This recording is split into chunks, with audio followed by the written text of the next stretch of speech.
Ep.1. This is Awake Mentality.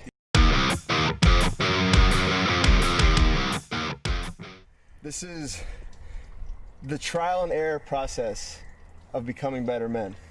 Something that we work on, that we have been working on specifically for the past 6 months. Mm-hmm. You know, and our conversations on the phone have led us to this moment. We believe that the way that we hold each other accountable is something that could be shared. Right, and we're also a little out of breath because we just dropped and did 100 push-ups. Not actually, we did 200. We did 20. Yeah. 400? We did 20 push-ups. We did 20 push-ups. Yeah. Yeah. But yeah, dude, no, I mean, so our conversations that we've had over the past 6 months have been based on accountability, but also growth. And the amount of growth that we have seen in each other has led us to this. It's been absolutely incredible, bro. Yeah. Especially from where we started. We met at Auburn University, and we were pretty much just drinking buddies. Blackout buddies. We'd go out and we'd drink a little too much. I'd be like, Pepe No, Lopez! Perfect, whatever! That's literally the words that we knew each other by. That was our two amigos. Yeah, that's it. Dude, it was a blast, but Right. and who knew that it would have brought us to this type of friendship? Right, You know? right. Again, the growth is unreal. You know? 3 calls a week since maybe Yeah. 2-3 months ago. Before work, we wake up early. I'm in South Florida. You're here in Auburn, Opelika, Alabama. And we'll just rip a Zoom call for about an hour. And it's led to this, Awake Mentality. Yep. Where we try to share our experiences, our mistakes, our successes, and what we do personally as two 24-year-old men to become better men. Yep. And you remember we started off calling it woke mentality. Right, yeah. Said scratch that. That word's been ruined. Yeah, that word And is we're dirty. not woke. We're awake. Trying to be awake. Trying to be awake. And Trying. by no means are we there yet. No. We are the furthest thing from perfect. Yeah. And I mean, shit, I have so many flaws. Yeah. No kidding. Me too. So many. We have so much room to grow, and again, the growth that we've done in the past 5 months, we know that it's going to continue because of the friendship that we have, and that's why it's almost a way for us to document. Absolutely. You know, and kind of look back on, reflect, Right. see where we went wrong, see how we can move forward in a better way. Absolutely. So, And we can build a community by starting this. Yeah. Hopefully, God willing, we can inspire other men to get on the same path. we know for a fact there's other guys, you know, our age, maybe younger, that are also, you know, within this, they feel compelled to better themselves. Right. You know, I think that's kind of an innate feeling that us men have, Mm-hmm. is to make ourselves better. And we you know, I've always wondered, like, how do we do that? And is it just waking up early? Right. Is it what JP says about making your bed and cleaning your room? Right. You know, Is so it a cold plunge? Is it an ice bath? Yeah. Is it cryotherapy? Is it a 2-hour workout? Yeah. How do you do it? And I think one thing that you and I both have done personally that now we do it kind of together Yeah. is this right here. Yeah. Which I don't see many people doing today, is writing down their thoughts and bringing it into life Yep. with a journal. So how many journals do you have? that's a good question. Fuck me for that question. Dude, So I started off, my first time I had one, and it was Yeah. just my thoughts bleeding out to paper. Yeah. Recently I got a little triple combo pack Dude. from Amazon. It's Yeah. about I think $25 on Amazon. There's Yeah. 3 of these, 3 different colors. One is for, you know, just my mind bleeding onto paper. Yeah. Just thoughts Yeah. to reality. The second one is a get shit done book. If Yeah. I write it down, it's gonna happen. Yeah. And the third one is just music. I love writing lyrics, and I just Yeah. write down, I start writing, and then the pen takes over and I start rhyming. So your get shit done one, is that like daily goals or is that more long term? It's a little bit of both, Yeah. but the reason why I have that book is if it is written in that paper, it will happen. Yeah. Yeah. Manifest, if you will. But Sure. most of the time it is daily. I'll wake up in the morning. Usually I do my workout before, and I work remotely, so I'll go to a coffee shop Yeah. and get a cold brew, get absolutely cranked off a cold brew, Yeah. and then I'll write down in My that way. book whatever I'm going to do during the day, and it'll always get done. Yeah. I'll burn that book. I'll throw it away if something Yeah. doesn't get done. Sure. I also have some long-term goals that I put down there, Yeah. so I might have to keep it to make sure Yeah. that happens. That's cool, dude. But why do you journal? You picked it up without me even telling you anything. Sure. No, I mean, I've been doing it for a little bit now. Ever since, like, you know, my parents being divorced and whatnot. Like, back when I was younger, my grandmother, who was a therapist, like, encouraged me to write down what I was thinking. And, you know, the moment that I decided to listen to and try it out, I realized that, like, my mind is running 1,000,000 miles an hour. And one great way for me to slow it down and to kind of evaluate myself and the thoughts that I'm having is to just put pen to paper. You know, like, your pen is a whole lot slower than your thoughts, right? So then I started exploring that a little bit. My journals kind of grew. And now it's not necessarily me, you know, dealing with my parents, but more so, you know, being introspective and kind of dealing with yourself. Yeah, exactly. An introspective reflection on what my goals are, how I can get there, you know, or what I am struggling with, you know. To your point of slowing down, we both have so many thoughts running through our mind. Yeah. I believe that when we write it, the most important thought gets put down. If you have 1,000,000 thoughts a minute, then I agree. you slow down and write it. The most important thoughts out of those we put into paper. Yeah. And then, damn, that makes it so much realer. When it's in front of you physically, it's just such a more powerful experience instead of just having all these thoughts running in and out of your mind. You think there's a difference between writing it down on your phone, like in notes, versus paper? I do. Yeah. I do. I think you lose that connection with yourself. It can be effective in your notes, but it becomes a little deeper and realer, I believe, when you write it down. Yeah, no, I agree. I also think that, like, staring at my computer and typing, you know, it's not as intimate as, like, writing. That's the word. That's the word. You know, You like, lose for that me, intimacy. Like, you know, I enjoy handwriting. I take pride in neat notes, you know. Here's another example. Yeah. How about a birthday card? Yeah. How much better is a written birthday card than a text that you get? Yeah. Absolutely. It's that much more heartfelt. Right. A thank you card versus just like, hey, thanks, you know, Right. text. I agree.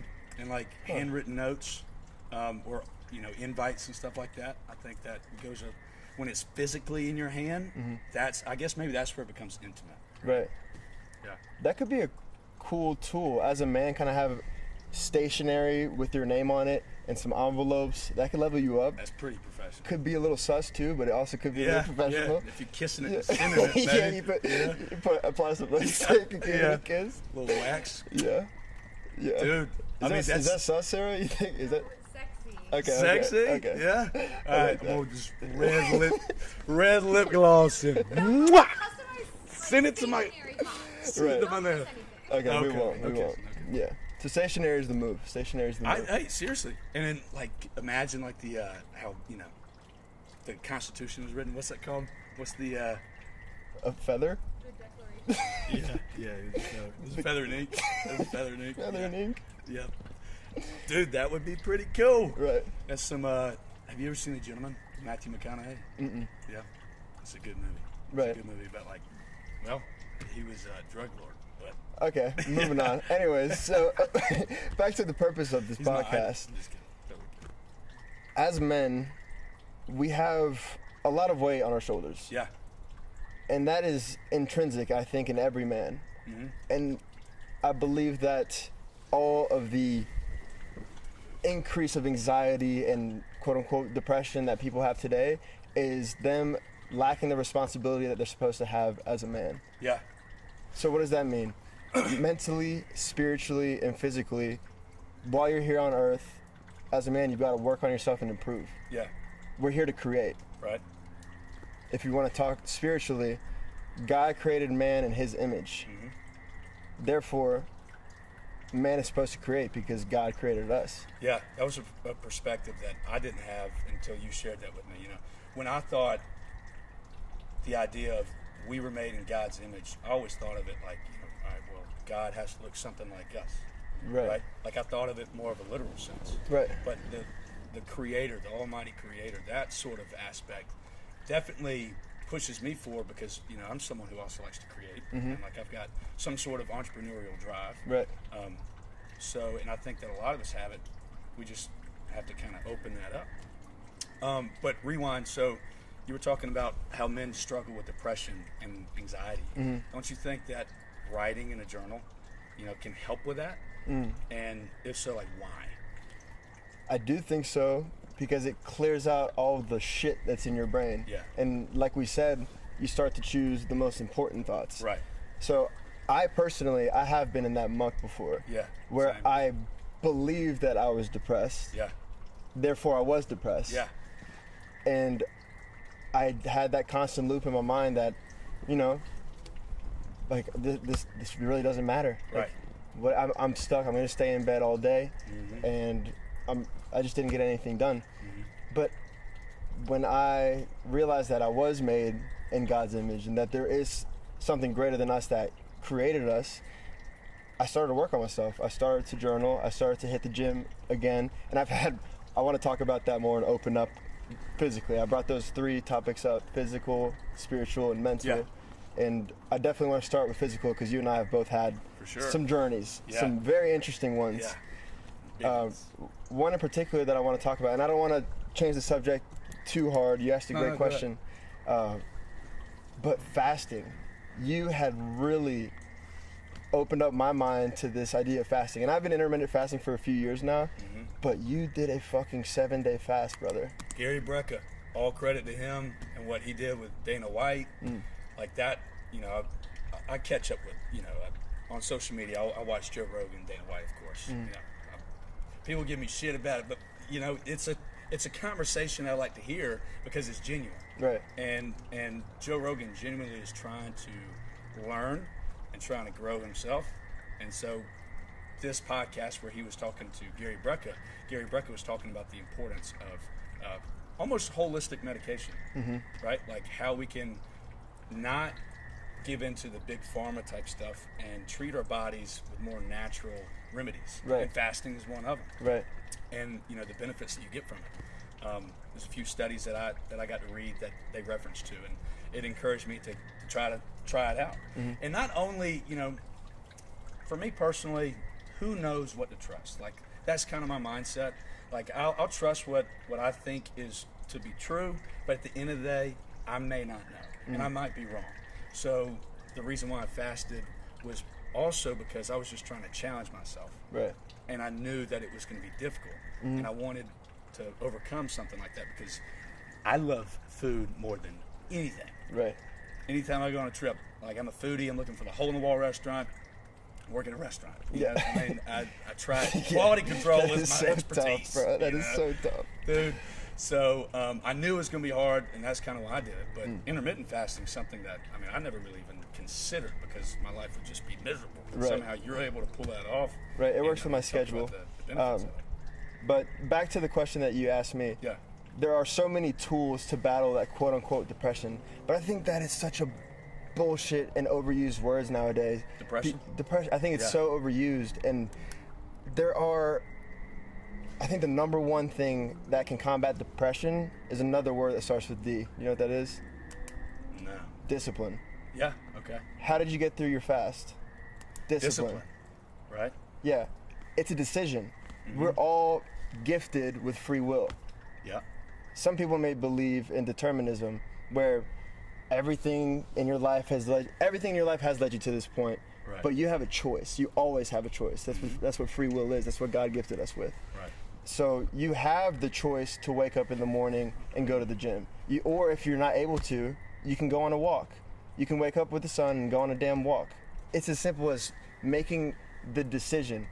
I didn't say that it's easy. Yeah. Sometimes it's hard as hell to make that decision. Right. But you have the choice. So when it comes to mind, body, spirit, mind, body, soul, however you want to put it, you start with the mind. You make the decision to do something. Let's say physical. You're trying to get to a certain fitness goal. Right. So it starts with you make the decision to do it. Strong mind, strong body.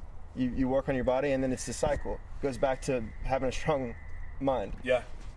No, it's a complete balance. But I want to rewind just to what you were talking about. You know, I want to ask you if someone is telling you that you're depressed and you're looking for an answer, and maybe it's not depressed. Right. Say, I mean, let's just use the word sad because, you know, depression is very controversial to even question right now. Right. But let's just say you're sad and you don't know why. And someone comes up to you and you're looking for an answer. You're in a vulnerable state and you're asking them to assess you. Right. And they're like, well, yeah, I mean, you seem pretty sad. You think that's going to make you happy? Because, like, you've been told that you are sad, do you think it might make you even more sad? Oh, are you talking about if someone goes to a therapist and they get validated for feeling sad? And Well, so I don't want to say necessarily a therapist. However, to an extent, right? Like, I mean, I was a psychology major. Mhm. My grandmother's a therapist. I don't think that it's illegitimate work. I'm in favor of it when it's being done the right way. Right. However, again, I think that if someone's vulnerable and they're looking for an answer and they don't really think about it themselves, they just jump to what's being told to them, I think that's a dangerous game. Right. I do want to backtrack a little bit. People can feel depressed, Yeah. but labeling it as chronic depression, I don't know if I fully agree with. Yeah. Because once you put a label and a disease to it, Right. then you feel like you don't have any hope or you don't have a choice. Sure. And, I've never had what people would diagnose as chronic depression. However, I have been depressed, and who's to say it couldn't have gone that far had I not tried certain things. So like you were saying about how your mind and your spirituality, your mental focus and your physical focus are all intertwined. Right. Right? Right. I mean, I think the way that I got out of it was, one, going to the gym and strengthening myself physically, which in turn strengthened my mind. And that's kind of how, I felt, I got better. You know that feeling, let's say you wake up in the morning, your first alarm goes off, and you're like, fuck. You immediately want to snooze, Yeah. but you told yourself you're going to hit the gym. How do you decide to get up out of bed and go hit the gym? For me, in those moments, and I'm not always the best at it, but in the times that I have been successful, I don't even decide. I just do it. Yeah. Like, if I give myself the sliver of a second to be like, what are you thinking? This bed feels nice and warm. Right. The moment that I'm like, I'm like, snooze. You know what I mean? Like, I have to be quick. I can't second guess it. Jump Right. out of the bed and then straight in the cold shower. How long you been doing cold showers for? Whoa, now Yeah. that's a great topic to bring Yeah. up. So, going into 2022, it was December 2020. No. It was when we were in Atlanta, right? Was that when we first It started? was December 2021. You and I go to Yeah. Atlanta for New Year's. We went to the Georgia Aquarium for New Year's, and it's so funny that you was the bring that up coolest thing I've ever done. because I have a question Yeah? pertaining to that. But you asked about cold showers. So I made the decision after you actually showed it to me. You showed me all the benefits of. Whoa, pause. You did not show. You didn't show This me is how you anything. take a cold shower, Kim. Hop in. You didn't show me how to do it. You told me about cold Yeah, showers yeah, and yeah. about all the benefits. Yeah. And I tried it actually the week before. Yeah. We were maybe 5 days before the actual New Year's. Yeah. And I was like, whoa, I hate Yeah, this. This yeah. is awful. I could hear you. We were both screaming from the opposite Yes, sides of your yes. apartment. But that was a decision, and Yeah. it was a disciplined one. I go into 2022 with my New Year's resolution, which I'm not too on board with when it comes to like every year doing a resolution. I think it's a constant battle with yourself and your demons that we'll get into later. Okay. Interesting. But that entire year, I didn't take one hot shower. Yeah. I took only freezing cold showers Same. just to show myself that I could do it. And now I take maybe 90% just cold showers. Sometimes I'll do hot towards the end to like Yeah. alleviate my back. Wait, hold on. You said that you did it for a whole year, and I said same. Backtrack. I did it until I got a girlfriend. I Oh, did. that's tough. Woman came in and ruined it. Yeah. Just kidding. Yeah. But she wasn't a fan of them. So anywho, we were doing cold showers, and you experienced the benefits just from what you experienced, not what's been on paper. Right. What are some benefits that you experienced? So deciding to go into the cold shower. Yeah. When I started, it was the most difficult thing ever. Yeah. To go into it, to like Yeah. make the first step into the shower. The toe in there was like, Once I was in, I learned a trick, and this is for everybody out there that wants to start doing cold showers. I got a little trick too. I turn it into the fucking water bender. I immediately No way. I go in and I use my hands Yeah. to get my entire body wet. Yeah. Once your entire body's wet and in the same temp, you're good. Yeah. Same temperature, you're good. So that was one tactic. But how did I feel? Once I beat that initial, like, oh my god, I'm fucking freezing. Yeah. It was almost euphoric. And then I had lasting energy after I took the cold showers. Yeah. I felt like, oh, my skin improved. I had horrible acne before, and I don't use anything. I don't use exfoliator or Cetaphil or whatever. Yeah. I literally use cold water. Yeah. And it cleared my face. Yeah. So that was another shocking benefit from cold showers. Sure. Energy, obviously. Yep. I feel like my metabolism increased. Now that's just a personal feeling, but I feel like I just got like a little tighter. I got a little tighter. I got a little tighter for sure. Yeah. And I've read about that too. I mean, that is actually something that happens. Because you You're burn calories from heating up your body. Yeah. And my uncle's doing it now, dude. I mean, my little brother started doing it with me this year. Right. But my trick, I mean, honestly, I bully myself. I'm like, don't be a little bitch. Get in there. It's literally just water. Right. And I get in there and I'm like, That's another thing. You gotta catch breathe. my breath. You gotta breathe. You can't hyperventilate. You gotta slow down your breath and focus on which was super difficult when I first started. But I mean, now my struggle, like this morning, it took me like 10 minutes to get in. Right. It should not take that long. Eventually I get better. But yeah, I mean, I'm still doing it, and since January of this year, I have yet to take anything above room temperature. Excuse me, I take that back. After a good workout, I'll take a hot shower, but I started every single day from January 1st with a freezing cold shower. Right. Water trickling, right? Dude, at your house in Opelika, right? Yeah.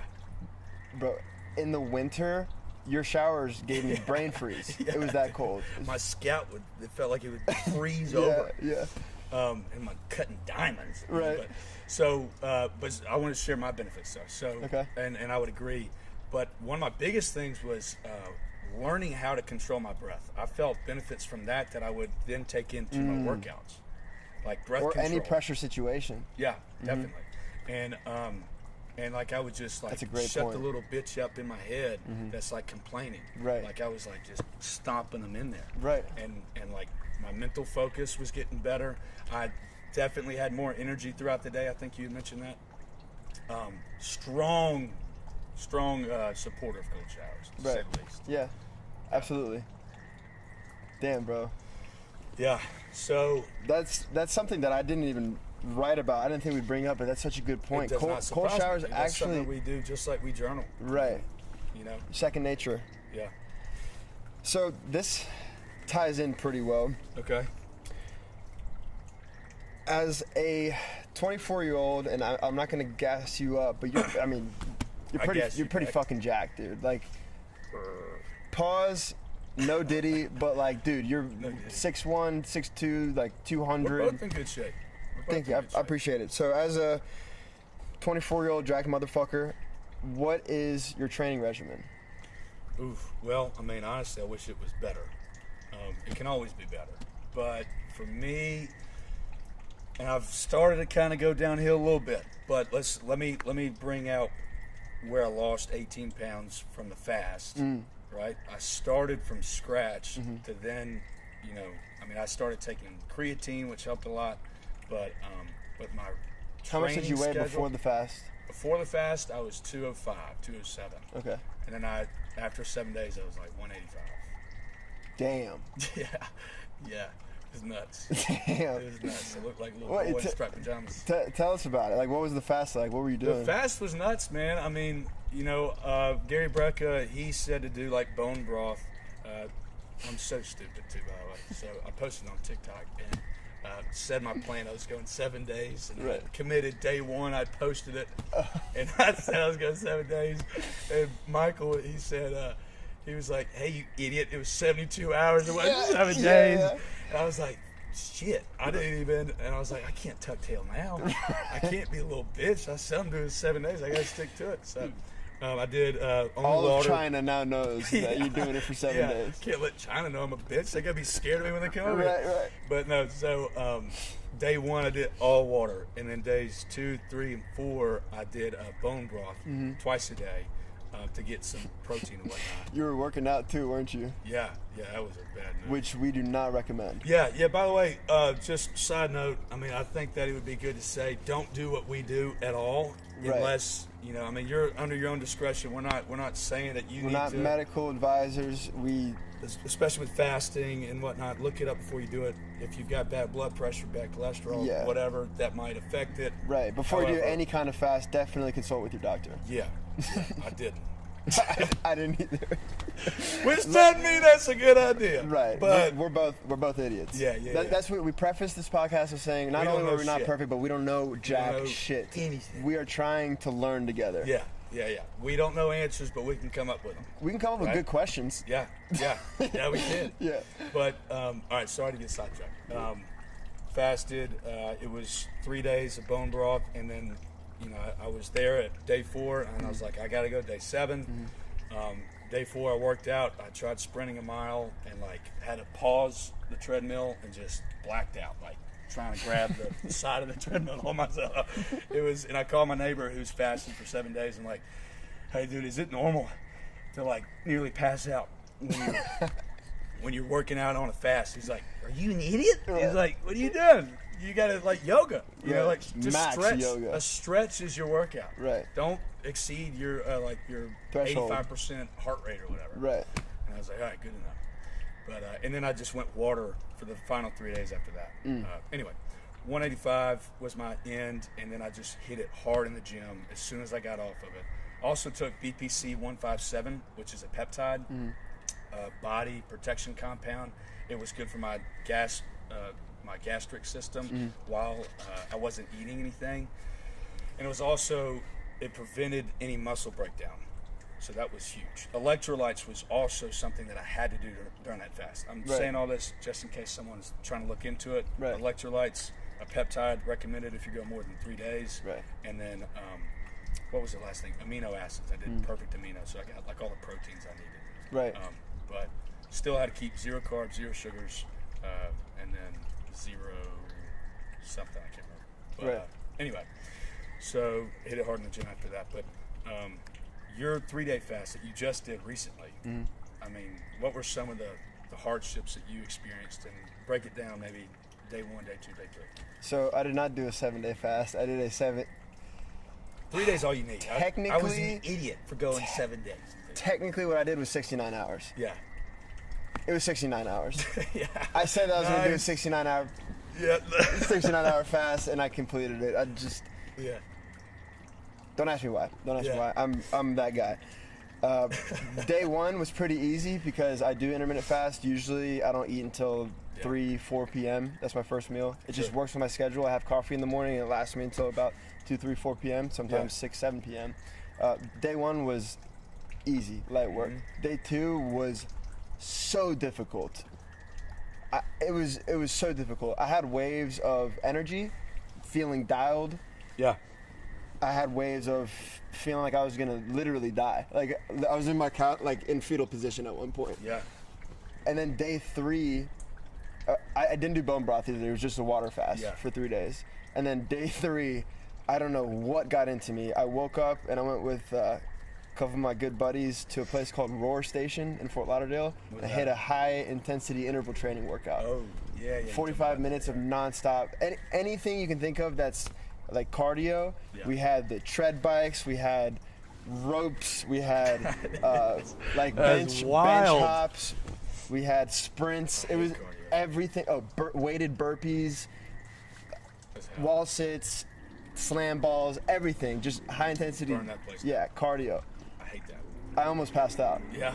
It was not You the would have smart- thrown up. Yes. Probably. Right. Had I you was, not oh, anything. dude. It wasn't fun, but I felt accomplished after. Yeah. I was Heck like, yeah.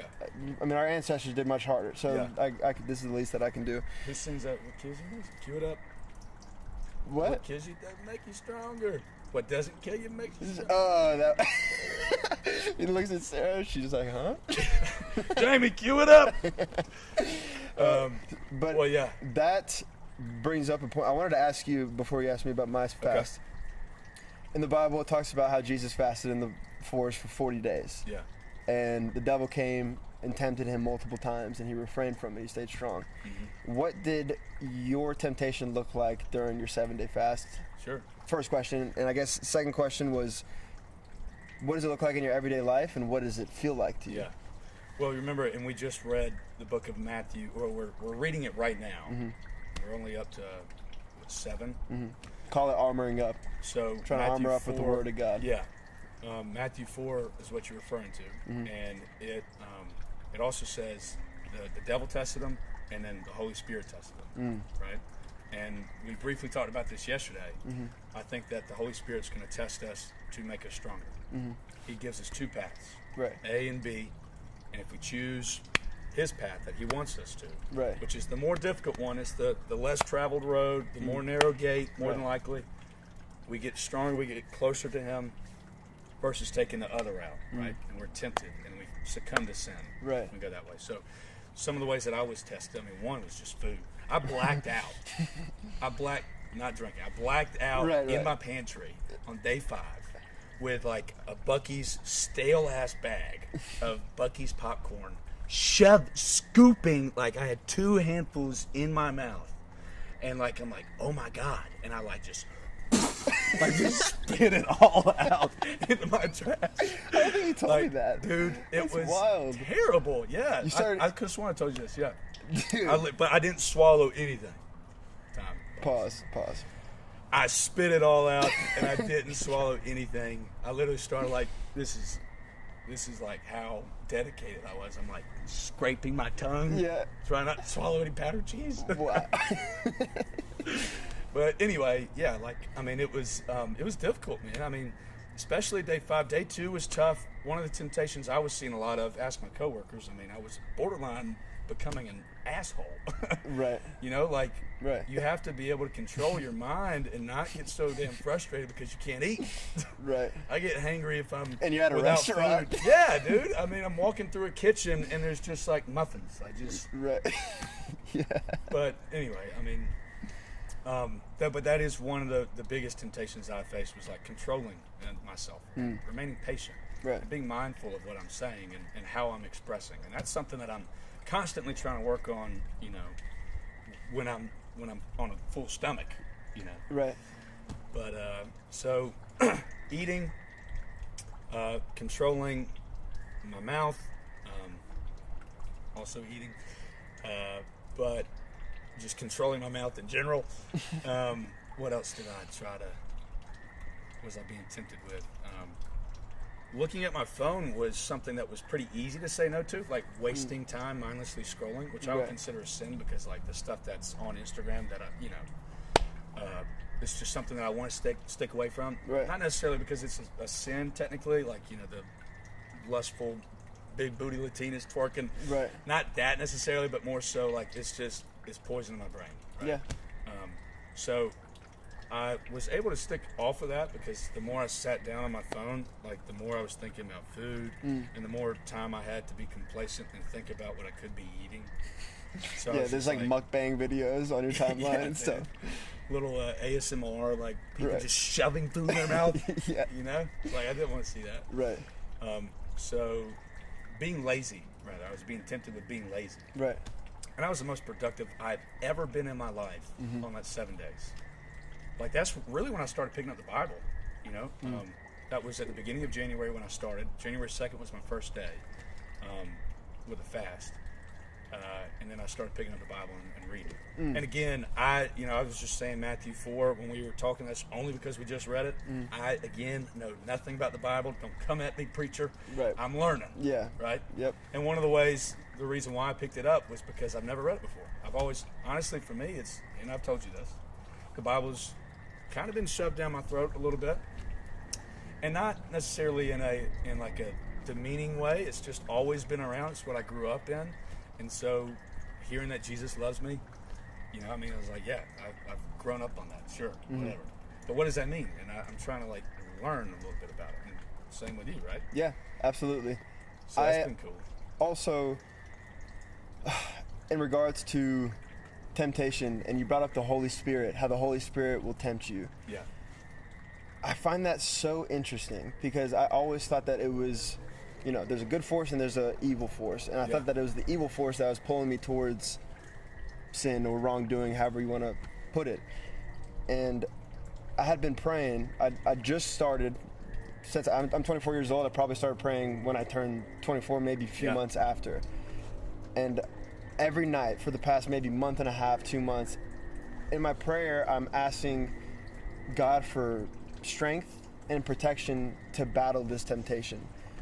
And I start to realize that it's getting stronger. Like I'm getting tempted to do worse. And I looked up, I'm like, what's going on? Like why am I being pulled and tugged so hard? Right. And you kind of answered the question, because there's the Holy Trinity, is the Father, the Son, and the Holy Spirit, but they're synonymous. So that means that if the Holy Spirit is tempting you, that means that God is directly tempting you. Right. Why is that? Because he wants you to battle. He wants you to grow. Right. He wants you to grow. And yeah, if you're not growing, then you're dying. Yeah. I got that. I got that from you. Yeah, I got it from an old person, which Right. was like, I like it. I Yeah. like it. So I started to implement that in my prayer, asking for kind of the masculine strength that I can use to battle these quote unquote demons. Yeah. Specifically, sexual immorality for me, eating corn. Yeah. Eating corn. Yeah, eating Let's corn. break that down. Eating corn. Anytime we say that, I think it's pretty obvious. Sarah, you understand this, right? There's another letter that you can substitute, and you watch corn. Yeah. We call it eating corn. Yeah. Yesterday when we said we were eating corn, Sarah's like, okay, wait a minute. I think people might think you're talking about eating actual corn. Oh God. She said that. So we're like, whoa, no. Eating corn. Yeah. Porn. It's porn. Okay? We're talking about porn. Get the elephant out the room. Right? Yeah. Here's the thing. It's poison. It's poison. It's poison. It's toxic. It takes you off your God-given path. It takes away from your life force energy. I mean, that energy that you release to literal pixels is what is used to create life, babies, and you're wasting that on some pixels. If that doesn't affect your brain negatively, then I don't know what would. And like let's just elaborate. Let's try not to spend too much time on it, but let's just elaborate. Like, porn is everywhere, right? Corn. There's corn everywhere. Corn all over the place. Cornfields on the phone. I mean, it's a corn maze. Yeah, like just scrolling. Literally, there's corn on billboards. Yeah, there's corn on it's literally everywhere. And I mean, it's one of those things that has been around ever since I got a phone. Like when I was 12 years old. Oh man, way before that for me. I was a pretty smart kid. I feel like most kids can spell by the age of like 5 or 6. Yeah. And in the society that we live in, we all had access to computers. Yeah. I knew how to type. You know, on the calculator, you do what are the numbers? 8008 135. Wait, I did it backwards. Yeah. I'm the idiot that'd be like. It's the wrong word.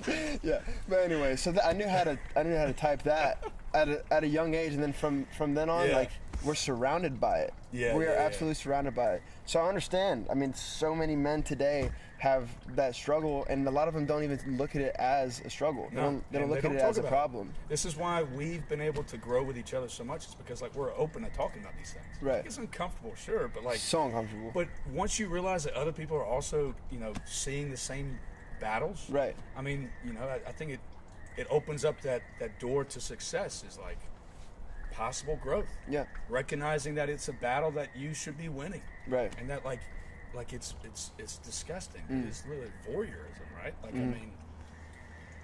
anywho, so that's eating corn. We don't want to do that. Right. How do we start there? What was the question? We were talking about temptations. Yeah, being pulled in, and damn, I mean, everyone has their own vice. Some people might be gambling. Some people it could be alcohol, smoking weed, eating corn, whatever it may be. But I feel like the sensation that you feel when you get pulled, that tug, I feel like it's similar. That's what I wanted to ask you about. Can you put into words that feeling when you have that sense of temptation? Wait, when you said like when you're feeling the pull and the tug, are you talking about towards temptation? Yes. Okay. All right. What does that feel like? Well, I mean, it's something that happens. Like I'll get kind of tunnel vision. Like it's been a 16-hour workday, and I get this tug, be like, let's go get a few dozen margaritas. You know, like let's just completely forget our name.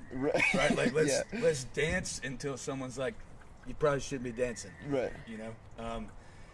Or now it's not like an alcoholic.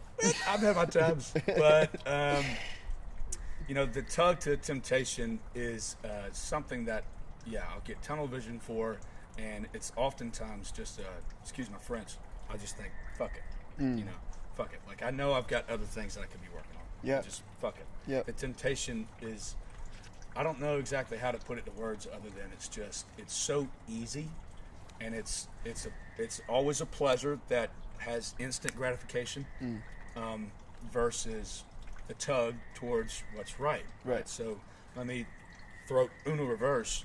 What's the tug to something right feel like? What's the pull on the heartstrings? How does that feel, and how do you deal with it? That's a great question, because I was thinking about that negative pull. Yeah. That's a fiery feel. It's almost like I feel it in my stomach. It's like hot. Yeah. Like it's a burning sensation almost. Does it feel like an obligation? And did it when you first experienced it? Let's compare the first heartstrings that we were getting pulled, you know, when we started this journey versus today's. Wow. So the pull to do the right thing, it is certainly, wow, that's such a good question. I don't want to say it's a weaker pull, but it's harder to accept that pull. Harder to listen to. Yeah. Because it's not instantly gratifying. Exactly. Right? But when you do, and you refrain from that negative pull, it's such an empowering feeling. Yeah. You feel like you're on top of the fucking world. Yeah. And why? Because it's a challenge. Right. Like, we don't look at it as a challenge when we're complacent and just feeding into the temptations, right? Yeah. Like, we look at it as the gratification that it is. Right. But then when you sit back and acknowledge the fact that this is the harder route to not do that. Yeah. And you don't necessarily have to know why it's the harder route, but you just choose the harder route. Mm-hmm. It's more fulfilling because, one, you're not poisoning yourself with alcohol or weed or corn. You know, it's like you're choosing the harder route, and it's just more fulfilling. I have a question. What's more difficult, to maintain a romantic relationship or to watch corn? What's more difficult? I would say, say it one more time. Say it one more time. What's more difficult, to have a relationship Yeah. with another human being or to eat corn? I think it's a lot more difficult to have a relationship with someone than Right. it is to, eat Right. corn. Now my next question is, It's always- what's more fulfilling, having a relationship or eating corn? Definitely the relationship. Right. Depending on what kind of relationship it is, I mean, situationships, that's pretty freaking easy. I wish you can like run a siren right now, like woo! Yeah. I mean, this is Carson's. Are we gonna get vulnerable here? Yeah. Are we gonna get open? What's Yeah. on the table? Yeah. I'll talk about anything. All right, I'm not afraid here. Let's do it. Yeah, fuck it. I'm So- dropping this. Yeah. I'm dropping this. We're All right. we're So, diving well, deep. let's pause, and I think that the question I'm about to ask you will kind of lead us into this type of conversation. Okay. What's a mistake? And I can answer this question for myself as well after I ask you. What's a mistake that you frequently make? And it doesn't have to be what we were just talking about, just overarching. That you want to get better at. What's a temptation that you oftentimes succumb to? I think that, first of all, counting days that I don't watch or eat corn, Yeah. like having a number in my head, like, oh, I haven't done it in so long. Yeah. Let's Yeah. open up a fresh bag of popcorn. Yeah. Yeah. or throw some butter on that bowl. That's crazy. That's crazy. That's wild. That's crazy. No, but I think that's a big mistake that I make, because I want, like, it needs to become a part of my identity that I just don't. Yeah. I don't do it. Yeah. I don't do it. In the stage that I'm at in my life, Yeah. I want to have a relationship, and I want to be man enough to lead Yeah. her in our relationship. Yeah. And there's no fucking chance I can do that if I'm eating corn. Sure. And so one of the things that you and I both pray about is, like, we're praying for our future wife. Mm-hmm. Some people might think it's stupid, but the prayers that I've made for her, don't know who she is, what she looks like, if she exists, Right. but more so, I'm praying that she's doing good, and I'm praying that she's gonna, appreciate the work that I'm putting in, Right. and I'm and trying to prepare myself Right. for that relationship, just like you're saying. Yeah. And now I'm not going to let you just say that, you struggle with eating corn. I do too. Right. But also in the past, I'm not going to continue on with the analogy, but Yeah. something Don't. else that I've struggled with is, my relationships. Like, situationships are too easy with the hookup culture that we've discussed. Right. I've had those in the past, and I'm no better than anybody. Wait, I'm you've worse had, than You've had everybody. what in the past? Situationship. Okay. Yeah. Right? I'm fucking with you. Okay. Asshole. Okay. So that was uncalled for. Sorry about that. That's funny. I just was too slow for it. Yeah. But anyway, so like as far as those relationships go, I think in my eyes, it's better than what I did freshman year in college. And we're really putting ourselves out there, dude. Yeah. It's what I've done in the past, like 5-6 months. It's having fun, Right. and we continue to have fun. Right. And it's nothing serious. And you know that it's not anything serious. It's not good. Yeah, but the thing is, the reason why we talked about, trying to control ourselves is, the intimate sex is supposed to strengthen a relationship. Right. And if you're trying to weaken a relationship while you're just having sex, what are you doing? Right. Where are you going? Why are you wasting your time? Mm-hmm. You can't give in to these desires, right? And that's something that I've been bad about in the past. Mm-hmm. And that was my answer to the question. Yeah. It's like something that I've struggled with personally. Right. Is that it's just as easy as eating corn when it begins. Yep. Giving in into that. You get into that complacency zone. Yeah. It's so easy to stay there. And another thing that I've learned, for me personally, if I am in a relationship or a situationship, which I'm doing better today than I have in the past of having just that casual hookup culture. I'm right. trying to do better. I'm doing better than I have in the past. Same. Like fresh. Yeah. Yeah. Anywho, again, we're growing. We're growing. Right. This is something that, evolution of. Yeah. And this doesn't mean that mentality. we're not gonna fuck up, in the future. We're gonna try our best not to, and this is why we have these conversations, to make sure we're holding each other accountable. Right. Because we know that taking the road less traveled is more fulfilling. Right. Than But the point that I wanted to make was that when I'm in these relationships, I've never been in a relationship to this day that hasn't gotten me too comfortable. Yeah. Which means that they weren't the one. Obviously, they weren't the one for me. I would still be in the relationship if I thought they were. But when I say that, I mean physically, mentally, and spiritually. Every relationship that I've been in, I've gotten fatter than I was before. Yeah. I gained weight. I stopped hitting the gym as much. Wouldn't do hot yoga, wouldn't go to the gym, wouldn't play as many sports. I just want to be with her and attend to her needs and whatever the case may be. Yeah, just be comfortable. Mm-hmm. And as a man, you can't. Nah. You can't. If you want to strive to be great or at least better, you can't be comfortable. No, not at all. And you have to be comfortable getting uncomfortable, which we hear all the time. Right. And there's truth to it. And it all ties back to taking, going along with the challenges and trying to overcome those. And those little W's, like how we start our days off, like I'll take a cold shower. Mm-hmm. That's a little dub. For sure. It's a little dub that sets me up for the rest of my day and makes those decisions just a tad bit easier. Mm-hmm. But that's also when they come at you a little stronger, which you had mentioned earlier. Right. So, now I did want to ask you something. All right. Let's just completely flip it here. Why do you think? I dropped mine. I should probably pick mine back up, huh? Yeah. All right. So, this is fun. Why are feminists becoming anti-feminist? Carson's trying to get me canceled, bro. Dude, I will probably banter more than you. Why are feminists becoming But it's an actual serious question. anti-feminists? Yeah. Will you explain the question Sure. a little more for All right, so everybody more to so, understand? yeah, more so the woke culture that we're seeing, right, is the feminists that you saw back during the women's suffrage. Oh God. No. I know where we can always learn too. Yes. I mean, maybe I'm wrong, Yes. but this is how I feel. Right. So I think that, the feminists that started the movement back when the suffrage was going on versus the feminists that we have now that are trying to get men into sports. Right. I think that Men into there's women's sports. something, yeah, exactly. I think that there's something there.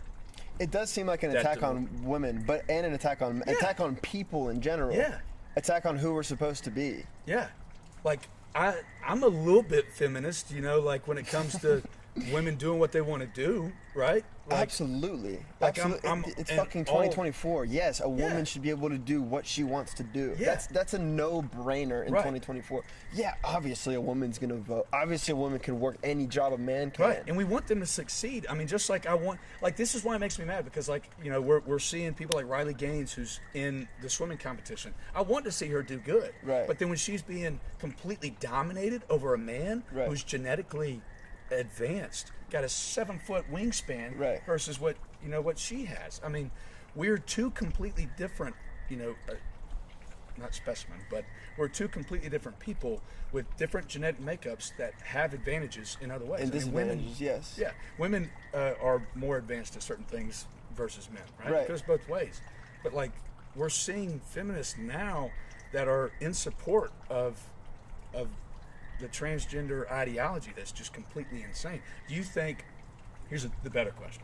Do you think that the original feminists that are in support of women empowerment are going to speak up against this crazy ideology? I hope so. Yeah. Because it's definitely getting out of control. Yeah. And it's funny, this goes full circle with how we started the woke mentality. Yeah. We're trying to be awake. Yeah. The woke bullshit is out of bounds. No, yeah. And we need to talk about this stuff. Right. Right? Yeah. Like, this is an attack on our culture. I mean, This is definitely as much of an attack on women as it is an attack on men. Yeah. I think that this might get a little tinfoil hat for you, but I think that the people in power, the elites, whatever you want to call them, the people Yeah. in control, want to suppress the masculine energy as much as possible. Yeah. Because No, I what agree. does it mean to be masculine? A lot of the times it means to be disagreeable. You're not going Right. to just fall in line and agree with everything. You're going Right. to stand up and say, fuck no. Like, Yeah. I don't agree with that. Yeah. They want everyone to just be in line. Mm-hmm. Just follow orders. Just yes men.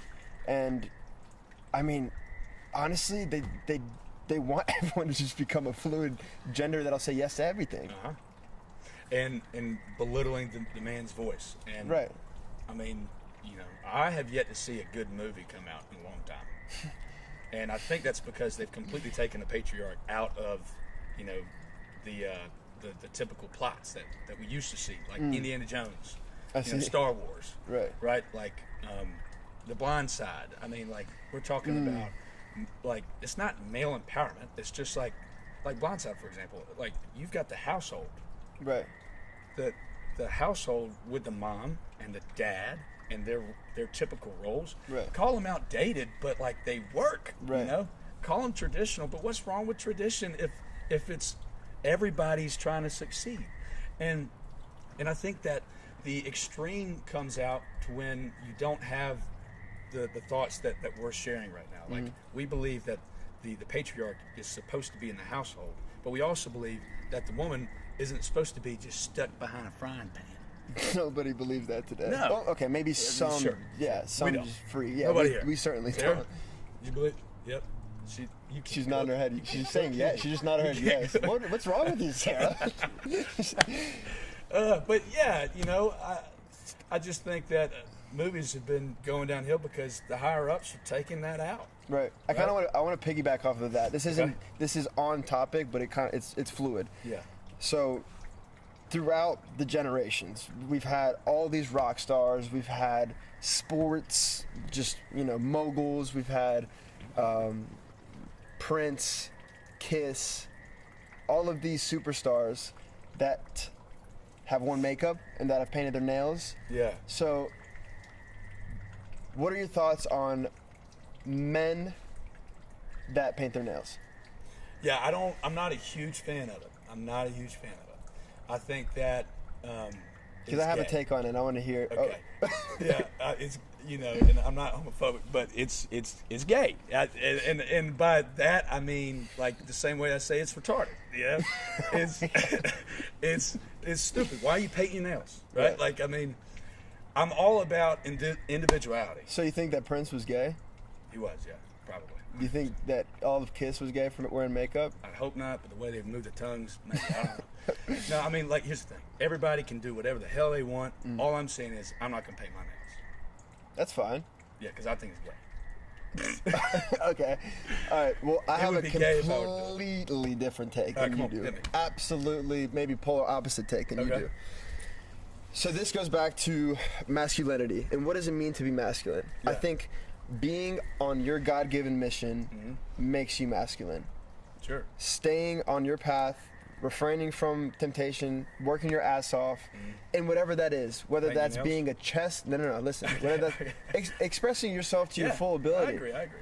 I think that if you are doing nothing with your life and your entire personality is painting your nails, then I think that's gay. Sure. I think a great example today is Jared McCain, Duke basketball star, one of the best point guards in the nation. He paints his nails, but he backs his game up. Yeah. So I don't give a flying fuck. Honestly, Yeah. paint your nails. Yeah. Paint your nails. Seriously, I respect it because he doesn't give a fuck what people think, first of Yeah. all. And second of all, he's backing it up with his play, with the work that he puts in. Sure. I think that's masculine. And Yeah, no, I respect so- it, actually. Sure. So I don't think that you completely disagree with me, because at the same time I'm saying, like, I completely support the individual, right? And I think that it is very masculine to be yourself because you're not listening to everybody else. But me personally, I'm not going to paint my nails because I don't think that's a part of who I am, and I think it'd be weird. Right. But however, like, I mean, you saw what I wore today.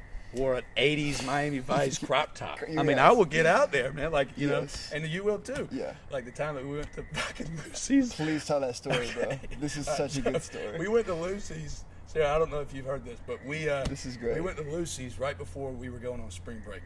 Senior year spring Yeah, break. and we were waiting on Nathan. Nathan was taking too long, per usual. Yep. And so to kill some time, we're like, let's just go get something to eat. Right. Let's go get something to eat. So I'm wearing a Tommy Bahama and pants that are a little too tight, with my ankle bone showing, and and I come out with my straw hat on, and then I see Cam. What were you wearing? Was it also a straw hat, or was it a fedora? I had a fedora. I had a brown fedora. I had a button down that was buttoned maybe 2 to 3 times too much, and some like pretty tight pants. I'm not gonna lie, they're a little too tight. My tight pants on. Yeah, So we went to and some Lucy's. loafers. And like we already knew, like as soon as we saw each other, we were like, I'm not changing. You're like, I'm not. Yeah, like, yeah. Nah, fuck it. Oh gosh. Yeah. We both had some feminine ass hats on. Yeah, we did. I had a We fedora did. on. I don't wear fedoras it was too the often. pants for me. It was my pants. Yeah. Whatever, dude. You know, we Right. were wearing whatever the fuck we want to wear. Right, true. So we go to Lucy's and we're making fun of each other about it. Like we're Yeah. about to go into this little shishi poo poo restaurant. Yeah. You know, This is and a then- brunch spot in Yeah, downtown it's Auburn. literally a brunch spot, Right. and we got on a fedora and a little straw hat, Yeah. you know, that with palm trees on it. Right. And so we sit down. I'm like, damn, like there's a little flower at this table of 2 in between me and Cam. There's other people sitting next to us. I'm like, God, I just look like an absolute homo right now, and I'm not. You know, I don't care if you're homo and you're having on a little date, but like I'm not, so I don't want other people thinking. So we're talking about, we're laughing at each other, Right. and the waiter comes over. He's like, so what can I get you guys to drink? And I'm like, I'll take a mimosa, please. And then I'm looking at the menu, and I'm waiting on Cam to order, and I'm just like, please, Please God, order no, a beer, don't do order a it. beer, Just Jack get a Daniels beer, on the rocks, something neat. shot of whiskey. Yeah. And then you're like, I'll take the sangria. I'm like, damn it. Okay, here we go. And so we start just talking as he goes to get our drinks. And I'm Right. like, so you see that UFC fight? Did you Right, see yeah, that? we're overcompensating. We're like, dude, look at this girl. She just DM'd me. She slid in my DM. Look how hot. Look how hot this girl is. Talking to the couple next to us, like, Right. we're not gay. Look at the tits on this. I'm just kidding. And so we're going back and forth, and then the waiter comes over, and he hands me a mimosa with a bright red-ass strawberry sitting on top, and like a little edible flower. I'm like, get off the And, there. and I got a fruit medley in my just like wine glass sangria. Oh, we looked so flamboyant, you know? Yeah. So And, then we started literally watching UFC highlights. And then the waiter came over and gave us shit. I wish I could remember. Yeah, his he was name, like, dude. are you guys overcompensating for something? All right, dude. Like, I just want to go home now. He's like, okay, we get it. You're straight. Yeah. Sure. Yeah. I'm like, damn, knockout. Yeah. It was hilarious. But again, you know, back to the conversation, we're all about expressing our individual self. Yes. And being who we think we're supposed to be Right. and doing what we want. And not That's why we're caring here about right now in anyone these two else's chairs. judgment. Yeah. Because the only entity that can judge us is God at the end of the day. And if we're not being judged, we're doing something wrong. True. You know? True. I mean, otherwise we're being too complacent and we're just a number on the screen. Too comfortable. Right? Yep. We're a number on the screen as in we're a view. We're a viewer. Right. Yeah. That's not what we're about. Right. We're more than that. Right. We like to think that we are, and we believe that we've got some sort of purpose that we're supposed to fulfill. And these conversations and the growth that we have between each other, we think, I feel, and I certainly know that you feel just from our talks, that we're getting closer to where we should be. Yeah. Absolutely. A man with purpose is so much more dangerous than a man that doesn't believe he's here for a reason. Yeah, it's powerful, dude. It's powerful. And where we started, you know, I mean, I said that I started my fast on January 2nd. It's because I was miserably hungover on January 1st, you know? And you know, like, we're still going to have a beer. It's sitting like, I'm going to get drunk. Like, you know, like, I'm living my life, but we're trying to find the balance. We're Right. trying to be on that equilibrium, that leveled state of, at the end of the day, we need to recognize who we are, who we want to become. Right. And if a beer prevents you from becoming who you're supposed to be for your wife, I know, you know, from our talks that you're going to cut it out. Right. Yeah, that's very true. There has been some, I guess, stimulus in my life that has taken me off my path, Yeah. and I'm trying to dial it back. For Yeah. example, I've learned recently that liquor, I mean, I can't even express. I'm young, I'm 24, but my hangovers are so fucking awful Yeah. if I drink liquor. So recently I've been just keeping it to beer and wine. And I Yeah. feel great. Oh God. You know what? I'm just going to be vulnerable. Friday night, I had 12 to 15 beers. Yeah. So much liquid. Yeah. But I was fine the next day. Yeah, you were. You were. Completely. I wasn't. Yeah. I was okay. I got through it, but I was not okay. But the week prior, the Thursday before I came here, Yeah. I went out and had tequila, and I Yeah. was down for the count for the next 3 days. Yeah. Literally, I put myself in isolation Yeah. for 3 days, didn't talk to anybody. Yeah. No, and I admire that. However, I'm not cutting out liquor. I'm cutting out more so the blackouts. Yeah. You know? Yeah. As long as I can control myself. Hey, man. And when I say blackout, I don't actually mean like blacking out, but just drinking too much. Right. You know, like trying to just be a little more conscious about what I'm drinking. Right. And How knowing much that I you got to drinking. drive back. I got to dial that back a little bit. Or, Somebody get this man his keys. yeah. I'm like, I take it. Yeah. Anyway, kidding. I'll find a driver. We don't condone that. No, we don't at all. But so, yeah, I mean, I think that, again, we're trying to find a balance. No doubt. We're not hardcore. We're not going to shave our heads and become monks. I'm down to go to the Shaolin Temple. That'd be That kind would of be cool. steez. Yeah, that'd That be kind would of be cool. steez. No, I'll lose that my sounds hair, though. absolutely awful. Moderation is massive. You hear it all the time. Everything done in moderation. Gotta stay balanced. Yeah, But the pursuit of that is not easy. yeah, It's probably the hardest thing that we deal with is trying to find balance between pleasure, work, fitness. define balance, and not necessarily with examples, but what is balance? What's your mindset? What's your mentality at a perfect balance?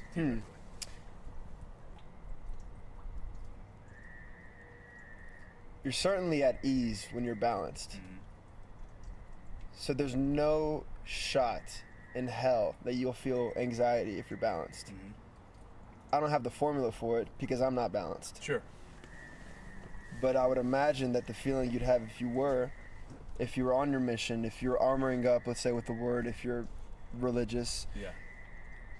if you meditate, if you're spiritual, whatever that means for you, if you're hitting the gym, playing sports, reading, Yeah. learning, I would imagine that you'd feel peace.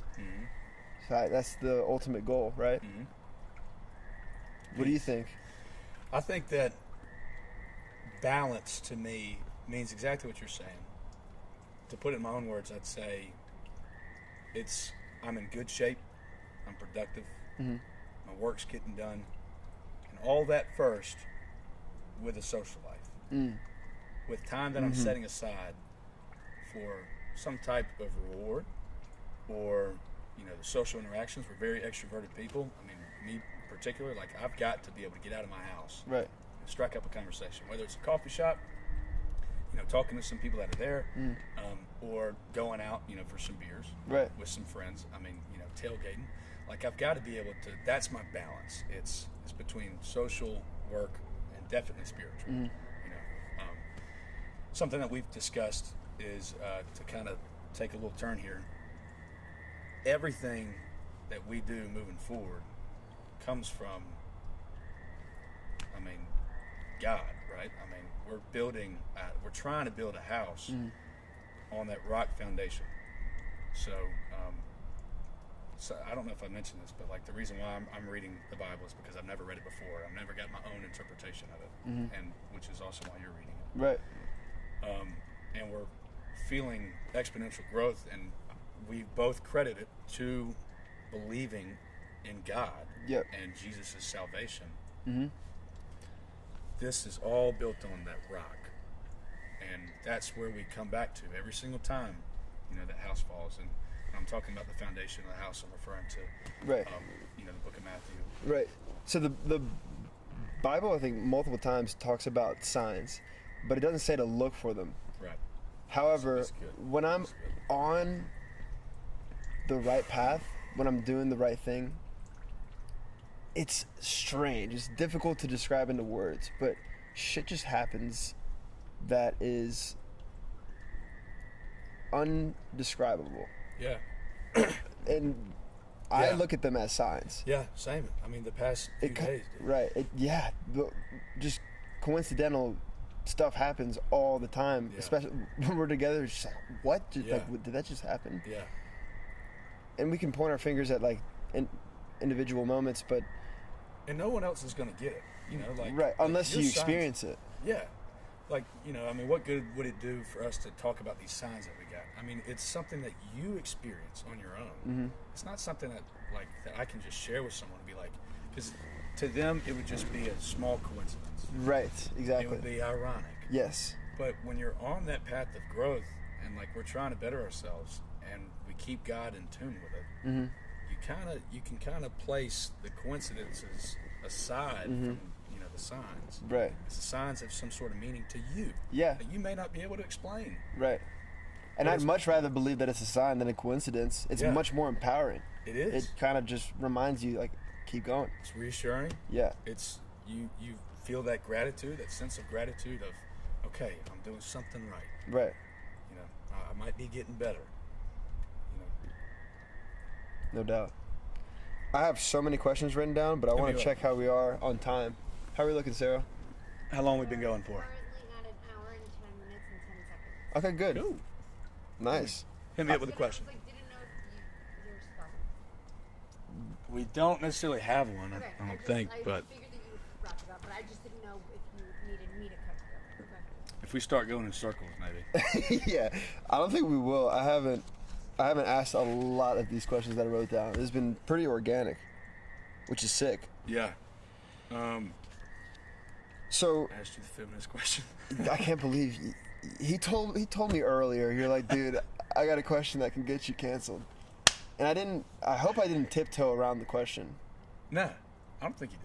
You I think certainly if did. anything, You I opened up my certainly own did. door. Yeah. You just You know? jumped off a cliff. It was a question for me. Right, right. Yeah. Oh, dude, we're gonna if this gets out there, we're definitely gonna get attacked by some trolls. But hey, Good. bring them on, Come baby. on, baby. Bring them on, baby. Ready. Yeah, I'm ready. we're battle tested. Motherfuckers. Ooh, I like this question. So that? everyone knows the saying, "You are what you eat," but I think that goes beyond just food. Okay. Wait. All right. Yeah. So- I've got a question that is almost exactly like this for you. Go Okay, ahead. Go okay. ahead. So, what do you consume? What do you? Are you gonna ask me the same question? before I answer, I'm going to read you my question. Okay. All right. That'd be very. We did not show each other these questions, by the way. No, we made sure that it was going to be organic, Right. in a way that we just hit each other with some questions. All right, so this is what I said. I said, we know that certain things we consume can negatively affect our brain health. Alcohol, crack.